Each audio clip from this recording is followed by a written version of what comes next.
اللي هاحكيه لك دلوقتي مش فيلم رعب ولا قصة من قصص أغاثا كريستي. دي حقيقة صادمة عن دكتور محمد أحمد الغريب، الأستاذ الجامعي المحترم اللي اسمه كان بيلمع في عالم الطب، لكنه كان بيخفي سر خطير محدش كان يقدر يتخيله. سنة 2010 في منطقة مصر الجديدة، دكتور محمد اللي عنده 58 سنة كان أستاذ الغدد الصماء في كلية الطب جامعة عين شمس. كان بيحضر نفسه لواحدة من أبشع الجرايم اللي ممكن تسمع عنها، والمكان عيادته المهجورة اللي بقت أشبه ببيت الأشباح. بس إيه اللي وصل الراجل الناجح ده للنقطة دي؟ تعالى نرجع بالزمن شوية. من أكتر من 30 سنة محمد أحمد الغريب كان طالب متفوق في كلية الطب، لدرجة إنه لما اتخرج قرر يتخصص في مجال من أصعب التخصصات، وهو الغدد الصماء. بذكائه وجنونه بالمجال قدر يخلص دراسته بدرجات امتياز ويثبت نفسه وسط زملائه، والغرور ابتدى يدخل قلبه. كان شايف نفسه الأذكى والأمهر ومحدش أبدا يقدر ينافسه. مع السنين صنع اسم كبير في المجال، مش بس في مصر، لأ، في دول عربية كتير كمان. الفلوس انهالت عليه لدرجة إنه فتح عيادته الأولى في مصر الجديدة، وبعدها عيادات تانية في المهندسين وسط البلد. كان ناجح، مشهور، غني، بس كان في حاجة غريبة في شخصيته، حاجة محدش لاحظها غير شخص واحد بس، والسر ده هو اللي هنكشفه في قصتنا. الراجل ده حياته كان كلها شغل وبس. دكتور جامعي عنده 3 عيادات، بيدرس لطلبة الطب ومرضاه بالمئات، لدرجة إن الناس كانوا بيتساءلوا هو الراجل ده بينام إمتى أصلا. بس الحقيقة إنه كان بيعشق شغله، وده خلاه يبني فريق ضخم من الأطباء المساعدين والممرضين بحيث يقدر يدير كل حاجة بكفاءة. لكن وسط كل الناس اللي حواليه كان في شخص واحد بس هو الأقرب ليه، كاتم أسراره ودراعه اليمين: محمد عبد اللطيف. أكتر من مجرد ممرض، محمد عبد اللطيف كان المساعد الشخصي للدكتور محمد الغريب، وشغال معاه من أول يوم اتخرج فيه الدكتور واشتغل في المستشفى الجامعي. العلاقة بينهم ما كانتش مجرد دكتور وممرض، ده كانت أشبه بشريك سري، الوحيد اللي كان عارف كل حاجة عن حياته، حتى التجارة السرية اللي الدكتور كان بيعملها في الخفا. التجارة دي كانت إيه؟ حلال ولا حرام؟ ولا فرق مع محمد عبد اللطيف. المهم إنها كانت بتجيب فلوس، فلوس وبس. الناس كانت شايفة إن المشاريع والاستثمارات دي تخص محمد عبد اللطيف، لكنه في الحقيقة كان مجرد ستار، الواجهة اللي بتغطي على حاجات اللي كان الدكتور بيعملها بعيد عن عيون الناس. كل ده كان السبب في إن مستوى محمد عبد اللطيف المادي كان عالي جدا رغم إنه مجرد ممرض. لكن إزاي الموضوع ده اتطور ووصل لشيء مرعب؟ وليه دكتور محمد قرر يرتكب أخطر جريمة في حياته؟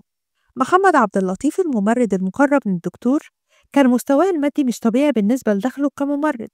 الناس كانت بتسأل هو إزاي عايش الحياة دي؟ الإجابة ببساطة: التجارة بكل أنواعها، تجارة العملة، تجارة الأدوية الفاسدة، تجارة الأجهزة الطبية الغير صالحة. مفيش فرق عنده، طالما الفلوس بتدخل يبقى الدنيا تمام.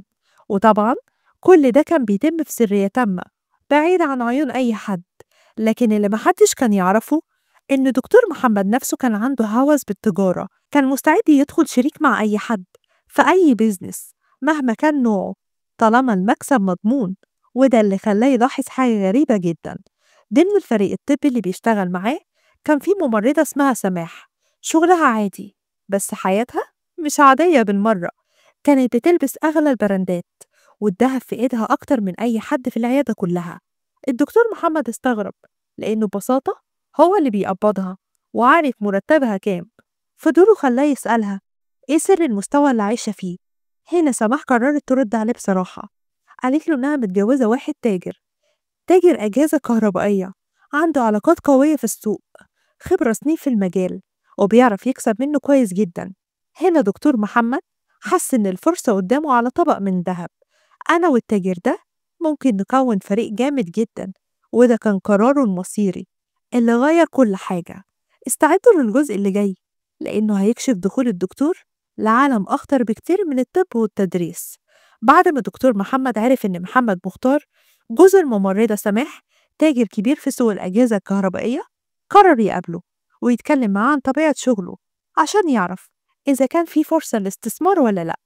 محمد مختار 48 سنة، راجل لسنين طويلة في تجارة الأجهزة، عنده مخزن ومحل بيبيع فيهم الأجهزة الكهربائية، بس مش أي أجهزة.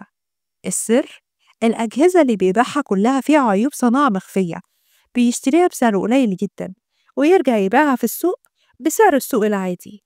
مكسبه كان كبير وسريع لأن الزبون عمره ما كان بيكتشف العيوب بسهولة، زي دكتور محمد بالظبط. الفلوس أهم من أي حاجة، لا حلال يفرق ولا حرام يوقفه. في القعدة اللي جمعتهم، محمد مختار شرح للدكتور تفاصيل اللعبة وقال له إن يقدر يستثمر معاه مبلغ محترم، وهو بدوره هيشتري أجهزة معيوبة يبيعها ويوزع الأرباح على المستثمرين. المكسب كان مضمون وسريع. دكتور محمد كان عارف إن الأجهزة دي فيها مشاكل لكنه مهتمش، المهم عنده كان الربح، الربح وبس. الاتفاق تم والدكتور دخل معاه بمبلغ 170 ألف جنيه، وده كان رقم كبير جدا سنة 2010. التاجر أخد الفلوس ومشي يكمل شغله، والدكتور رجع لحياته العادية ما بين المحاضرات في الكلية والعيادات وكأن مفيش حاجة حصلت. لكن هل الفلوس دي هتفضل تتضاعف ولا الاستثمار ده هيجر الدكتور لطريق أخطر مما يتخيل؟ دكتور محمد كان عايش حياته بين 3 عيادات، التدريس في الكلية وإدارته لتجارته السرية، لكن في الوقت اللي فاكر إن فلوسه بتشتغل لوحدها، محمد مختار كان بيجهز له مفاجأة. بس المفاجأة ما كانتش لطيفة خالص. في أول 3 شهور الدنيا كانت تمام، والتاجر كان بيبعت الأرباح بانتظام، والدكتور كان مبسوط إن أخيرا فلوسه بتزيد من غير ما يبذل أي مجهود. لكن المفاجأة، كل حاجة اتغيرت. التاجر ابتدى يختفي، الفلوس وقفت، كل مرة الدكتور يحاول يتواصل معاه كان بيتحجج بحاجة غريبة. الدكتور حس إن في حاجة مش تمام، فقرر يكلم سماح الممرضة اللي هي في نفس الوقت مرات التاجر محمد مختار عشان يفهم اللي بيحصل. سماح قالت له إن جوزها عنده مشكلة كبيرة ومش هيقدر أبدا يسد المبلغ دلوقتي ولازم يصبر عليه شوية. لكن تصبر عليه شوية ده كلام مش هيمشي أبدا مع دكتور محمد. الدكتور يرد الساعة صاعين. بعد يومين بالظبط الدكتور محمد اتحرك بسرعة، رفع قضية رسمية ضد التاجر محمد مختار، قدم كل إيصالات الأمانة اللي خلى التاجر يوقع عليها، لأنه كان فاهم كويس إن في التجارة الغير شريفة لازم تأمن نفسك بزيادة. لكن الحقيقة الدكتور ما كانش فارق معاه الفلوس ولا حتى القضية، اللي كان فارق معاه بجد إزاي حد زي محمد مختار يفكر إنه يضحك عليه، إزاي حد يفتكر إنه ممكن ياكل حقه. التاجر ينهار بيحاول يساوم الدكتور. محمد مختار بعد ما عرف إن الدكتور مش سهل ومش هيسيب حقه ابتدى يخاف، فقرر يتصل بيه يحاول يساومه عشان يتنازل عن القضية. التاجر عرض عليه هديك 70 ألف جنيه كاش دلوقتي والباقي 100 ألف جنيه هسددهولك على أقساط. لكن هل الدكتور محمد هيقبل بالعرض ده ولا عنده خطة أخطر؟ دكتور محمد ما كانش من النوع إن يسيب حقه أبدا، وده اللي التاجر محمد مختار ما حسبش حسابه. لما التاجر حاول يساومه ويرجع الفلوس على أقساط، الدكتور قال له شرطه الوحيد 170 ألف ترجع كاملة وعلى بعض، ما فيش حاجة عنده اسمها أقساط. لكن في الحقيقة الدكتور كان عنده خطة تانية تماما. ابتدى يسأل عن محمد مختار في السوق، جمع معلومات عنه. وقتها اكتشف حاجة مهمة جدا، التاجر مش أول مرة يعمل الحركة دي، بياخد فلوس من المستثمرين وبعد شوية بيضحك عليهم ويبدأ يسددها في شكل أقساط، واللي بيوافق على القسط ممكن يستناه شهور أو حتى سنين. يعني ببساطة الراجل كان بيستغل فلوس الناس عشان يشغل نفسه وهو ولا خسران جنيه من جيبه. وهنا الدكتور قرر إن الرد لازم يكون قاسي جدا. الخطة ابتدت تتحرك، الفخ بيتنسب. أول خطوة القضية اللي رفعها الدكتور اتنازل عنها. تاني خطوة اتصل بالتاجر وبلغه إنه موافق على فكرة الأقساط عشان يطمنه. تالت خطوة قعد مع المساعد بتاعه محمد عبد اللطيف ورتب معاه كل تفاصيل اللي هيحصل. التنفيذ بدأ. محمد عبد اللطيف المساعد اتصل بالتاجر محمد مختار وقال له الدكتور مستنيك في العيادة في مصر الجديدة عشان تاخد منه الورقة اللي تثبت إنك دفعت أول قسط من 100 ألف جنيه. طبعا التاجر وافق فورا لأنه افتكر إن الدكتور خلاص استسلم للعبة الأقساط وما بقاش فيه مشكلة. المكان عيادة الدكتور محمد أحمد الغريب في مصر الجديدة. الزمان، الليلة اللي مش هينساها التاجر أبدا. لكن السؤال هنا، إيه اللي مستني التاجر في العيادة؟ التاجر محمد مختار كان فاكر إنه رايح يقبض الدكتور محمد الغريب بالقسط الأول من 100,000 جنيه، لكنه ما كانش يعرف إنه داخل لمصيدة مرعبة ومش هيخرج منها أبدا. الساعة 7 مساء التاجر وصل لعنوان العيادة في مصر الجديدة، لكنه لاحظ حاجة غريبة. المكان ضلمة، مقفول، شكله مهجور. فضل يخبط على الباب كتير، لكن محدش كان بيرد. فجأة الممرض محمد عبد اللطيف ظهر في الضلمة. الدكتور مستنيك جوه، ادخل وخلص الليلة. التاجر دخل وهو حاسس بحاجة مش مريحة، لكنه كان عايز يخلص الموضوع ده بسرعة جدا. لما دخل جوه العيادة كانت الصدمة. أوضة عمليات قديمة، مهجورة، مخيفة جدا، مليانة أجهزة طبية قديمة ومكسرة ومش شغالة. في الركن منشار آلي واقف وكأنه مستني حد يستخدمه، لكن التاجر كان مركز على هدفه، إنه يخلص الفلوس وياخد الورقة ويمشي. فمشي لحد ما وصل للدكتور اللي كان قاعد عادي جدا على المكتب. طلع من جيبه الفلوس وسلمها له. الدكتور فتح درج مكتبه. التاجر افتكر إنه بيطلع ورقة إثبات استلام الفلوس، لكن الحقيقة الدكتور كان بيجهز لأسوأ كابوس في حياة التاجر. طلقتين بكتم صوت، واحدة في الراس والتانية في الصدر. التاجر وقع ميت في لحظتها. التخلص من الجثة أبشع خطوة. الدكتور والممرض محمد عبد اللطيف سحب الجثة على سرير العمليات المهجور. طلع الدكتور المنشار الآلي. ابتدى، طبعا هسيب لكم انتوا الخيال. بعدها حرق كل حاجة علشان يبقى مستحيل يتعرفوا عليه لو حد لقاه. العيادة اتحولت لبيت رعب، بس ده كان مجرد بداية الجريمة الكاملة. دكتور محمد الغريب ما كانش عايز يسيب أي أثر ورا جريمته. كان عنده خطة شريرة ومحكمة عشان يخفي كل الأدلة.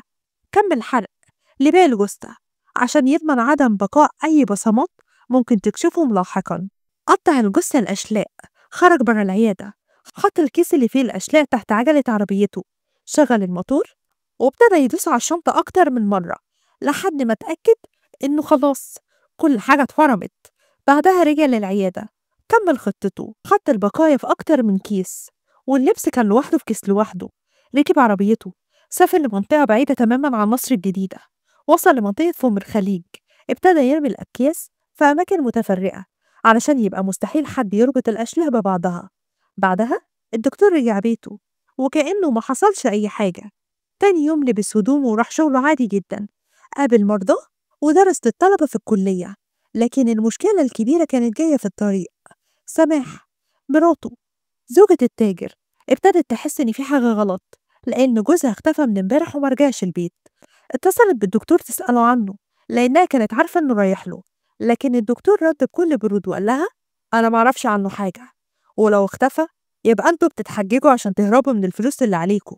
لكن لما عدى يومين بدون أي خبر عن التاجر، سماح نزلت وعملت محضر تغيب في الاسم، سلمت كل أوصافه وصور الشرطة، والبلاغ انتشر في كل المستشفيات ومديريات الأمن. الصادم يحصل بعد 4 أيام.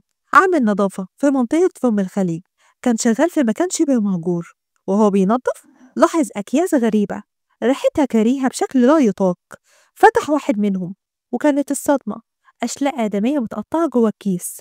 الشرطة ابتدت تحقق واللغز المخيف ابتدى يتفك. عامل النظافة اللي كان بيشتغل في منطقة الفم الخليج ما كانش يعرف إن اللي هيلاقيه هيكون بداية قضية مرعبة هتهز البلد. اتصل فورا برجالة الأمن إن وصلوا خلال دقايق ومعهم فريق من البحث الجنائي وفتحوا الأكياس. والصدمة كانت كبيرة لأنها كانت لكل أجزاء الجسم. أثناء فحص مسرح الجريمة بدقة، رجالة الأمن لقوا كيسين تانيين على مسافة بعيدة. الكيسين فيهم ملابس رجالية، قميص وبنطلون وحذاء رجالي.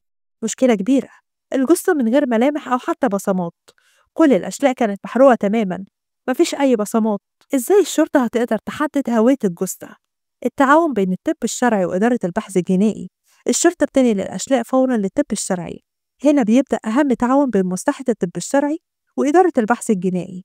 التحقيقات ابتدت والشرطة تقرر اللجوء لتقنية خطيرة، إعادة بناء الوجه. التقنية اللي كشفت المستور. داخل قسم المساعدات الفنية في البحث الجنائي، الضباط المتخصصين قرروا إعادة تكوين الوجه من الجمجمة المحطمة باستخدام القطن وبعض الأدوات الطبية. تقنيات إعادة بناء الوجه ثلاثية الأبعاد، ابتدوا يجمعوا الهيكل الخارجي للجمجمة، ومع شوية مجهود بدأت ملامح الوجه تظهر تدريجيا. الصدمة كبرى.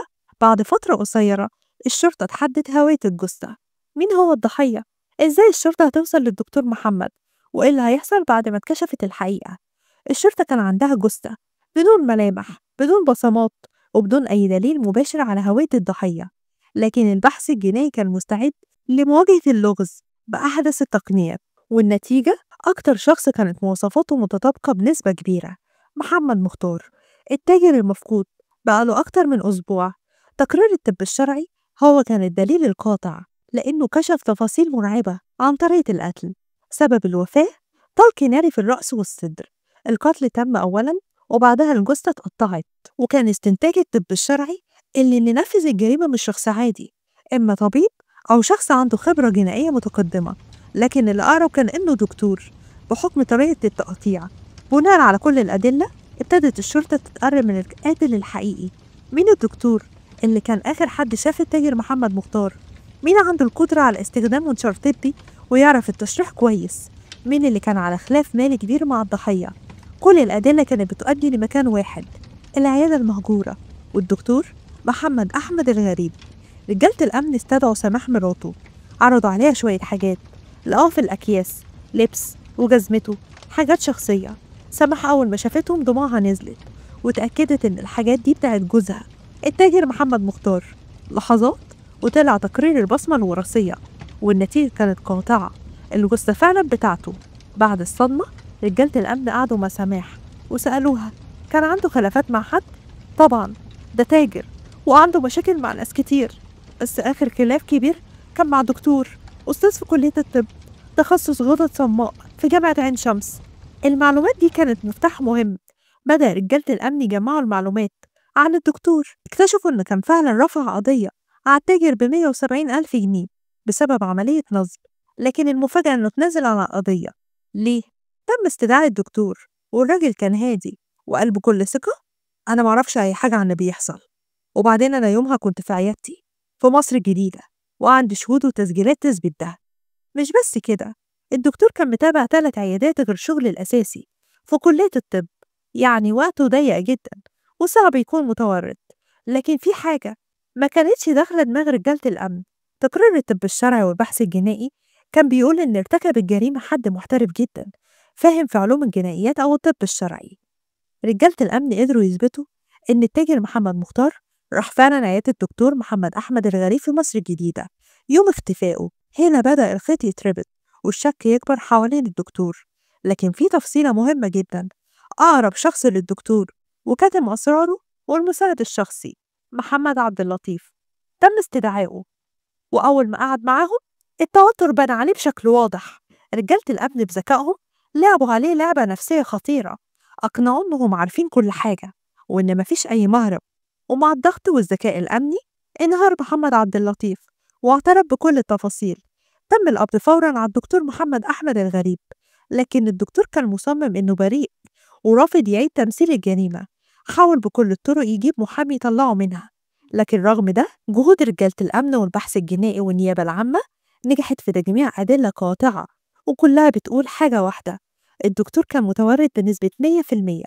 تم تقديمه للمحاكمة ومعاه محمد عبد اللطيف، وكان الحكم النهائي الإعدام لهما الاتنين.